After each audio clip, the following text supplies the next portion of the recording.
KR9 TV news ఛానల్కి స్వాగతం.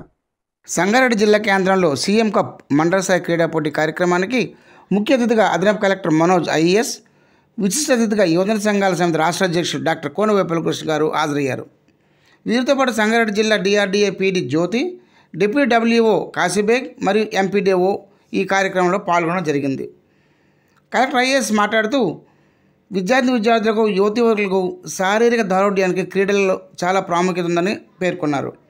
క్రీడల వల్ల మానసిక ఒత్తిడిని దూరం చేసి శారీరక ఆరోగ్యంతో పాటు మానసిక ఉల్లాసాన్ని పెంపొందించుకోవచ్చని ఈ సందర్భంగా ఆయన సలహా ఇచ్చారు. క్రీడల వల్ల మానసికంగా పరిపక్వత చెందడానికి విద్యార్థులు చదువుల్లో చురుకుదనాన్ని, జ్ఞాపక శక్తిని పెంపొందించుకోవడానికి క్రీడలు దోహదపడతాయని డాక్టర్ కోన వేణుగోపాలకృష్ణ గారు ఈ సందర్భంగా విద్యార్థులకు సలహా ఇచ్చారు.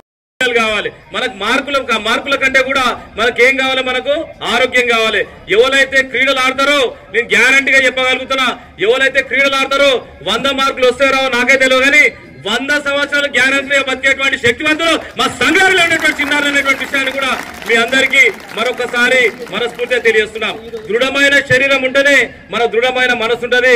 చాలా మంది అనుకుంటారు కబడ్డీ ఆడితే ఏమొస్తుంది, ఖోఖో ఆడితే ఏమొస్తుంది, వాలీబాల్ ఆడితే ఏమొస్తుంది, పుస్తకాలు చదివితే మన మైండ్ ఎక్కుతుంది అనేటువంటి ముచ్చట చెప్తారు. కానీ ఈ రోజు నుంచి చెప్తున్నా, సీఎం కప్ ద్వారా నేను చెప్పదలుచుకునే ఏంటంటే, ఎవరైతే క్రీడలు ఆడతారో వాళ్ళు 10 గంటలు చదివినా నాకు తెలిసిన మటు క్రీడలు ఆడేటువంటి, కబడ్డీ ఆడేటువంటి, వాలీబాల్ ఆడేటువంటి, ఖోఖో ఆడేటువంటి విద్యార్థులు మా జనరల్ గా చాలా టాపర్స్ ఉంటారు కదా, వాళ్ళు 10 గంటలు చదివినా మీరు నేను ఛాలెంజ్ చేస్తున్నా బేట, మీరు 2 గంటలతో సమానం అంటే మీరు ఎంత శక్తివంతులైనటువంటిది కూడా మీరు ఒకసారి ఆలోచన చేసుకోవాలని చెప్పేసి కూడా మీ అందరు కూడా మరొకసారి మీ అందరు కూడా తెలియజేసుకుంటారు విషయాన్ని కూడా మరొకసారి తెలియజేసుకుంటాం. ఇక చాలా మంది ఏంటంటే క్రీడలకు టైం లేదు, ఈ మధ్యలో క్రీడలు దేంట్లో ఆడుతున్నారంటే మొబైల్ ఫోన్లు ఆడుతున్నారు, వాలీబాల్ ఆడుతున్నారు, ఫుట్బాల్ ఆడుతున్నారు, క్రికెట్ ఆడుతున్నారు, ఉన్న లేని గేమ్లన్నీ ఆడుతున్నారు. కానీ చేతులేమో అగరబత్తీలు, కాళ్ళేమో మోంబత్తీలు అవుతున్నాయి కదా. అది కాదు మన సంగారెడ్డి జిల్లా కావాల్సింది.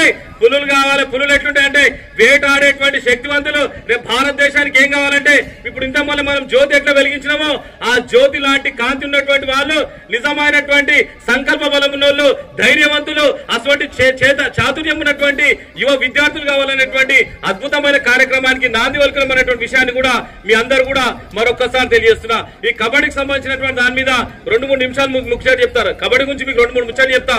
కబడ్డీ అనేటువంటిది చాలా మంది తెలుసో తెలియదు, కానీ శ్రీకృష్ణుడు కూడా కబడ్డీ ఆడిండు, అర్జునుడు కూడా మహాభారతంలో కబడ్డీ ఆడిండు, గౌతమ బుద్ధుడు కబడ్డీ ఆడిండు.